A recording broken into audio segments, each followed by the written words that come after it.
qu'il y a des antithèses, une série d'antithèses. On peut pas oublier aussi qu'il utilise en rouge, apparemment ce n'est pas la souffrir. Il utilise une phrase spéciale, apparemment ce n'est pas la souffrir. Donc c'est une phrase qui montre le contraire de ce qu'il pense. En tant que figure de style, on appelle ça comment? Eh ben, on l'appelle l'antiphrase. C'est une figure de style qui consiste à dire le contraire de ce qu'on pense. Et pourquoi il l'utilise? Ben, tout simplement, c'est pour l'ironie, c'est pour se moquer des idées, de l'attitude de ceux qui sont avec la guillotine. Vers la fin, il a utilisé carrément le mot vous pour interpeller les interlocuteurs ou bien les adversaires. Et plus que cela, il a dit vous n'avez aucune logique. Donc, c'est une attaque directe. Donc, qu'est-ce que vous remarquez?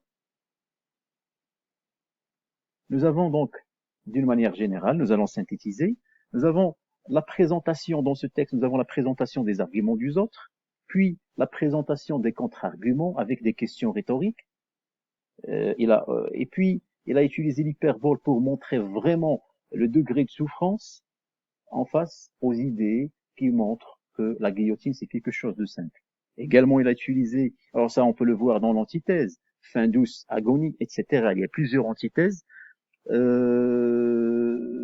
Également, il a utilisé l'ironie, ce n'est pas la souffrir, pour montrer que leurs idées sont vraiment ridicules, des idées qui n'ont pas vraiment de valeur.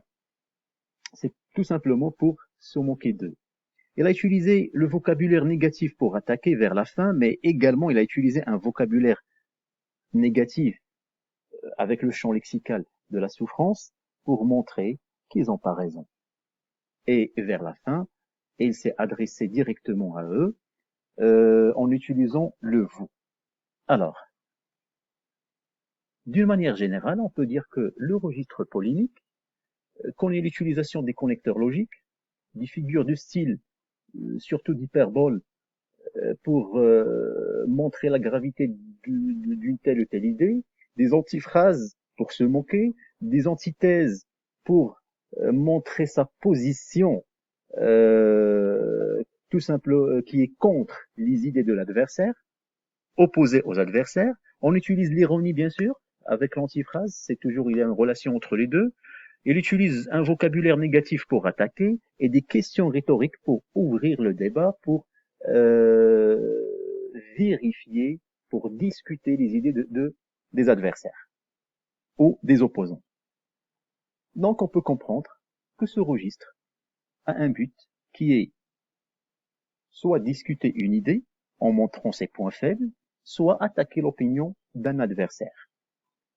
Dans le dernier jour d'un condamné, on trouve ce registre omniprésent sur plusieurs chapitres, dans plusieurs extraits. Je peux donner l'exemple du chapitre 6, avec la polémique de l'écriture.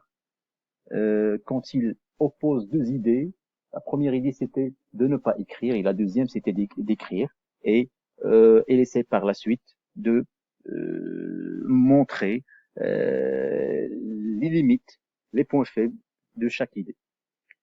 Également, on le trouve dans le chapitre 38, quand il attaque les partisans de la guillotine. Alors, j'espère que cette leçon va être bénéfique pour vous. Essayez de la regarder et posez-moi des questions sous forme de commentaires. Je serai là pour pouvoir vous répondre. Je vous souhaite bonne chance et rappelez-vous, nous sommes tous mobilisés contre le corona. À bientôt, Inch'Allah.